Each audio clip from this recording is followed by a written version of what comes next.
ताज्या बातम्या विचार नव्हे त्यासाठी सचोटी न्यूज चॅनल बघायलाच हवे। ज्ञान मनोरंजन संस्कार देणारे चॅनल सचोटीला सबस्क्राइब करा, बेल आयकॉनचे बटन दाबा, सोबत शेअर करायला विसरू नका।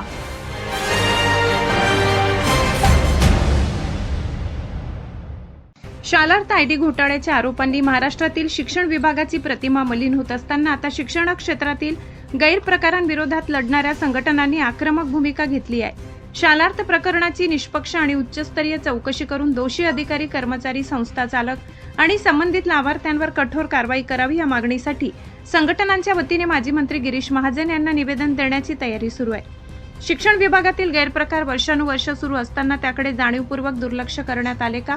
नियमबाह्य नियुक्त्या, बोगस शालार्थ आयडी आणि शासनाच्या तिजोरीवर पडणारा आर्थिक भार यामागे नेमकी कोणाची यंत्रणा कार्यरत होती?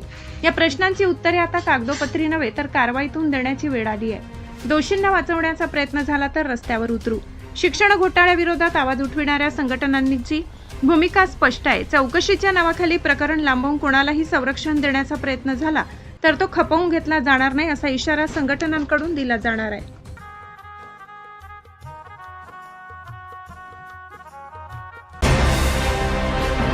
ताज्या बातम्या विचार नव्हे त्यासाठी सचोटी न्यूज चॅनल बघायलाच हवे। ज्ञान मनोरंजन संस्कार देणारे चॅनल सचोटीला सबस्क्राइब करा, बेल आयकॉनचे बटन दाबा, सोबत शेअर करायला विसरू नका।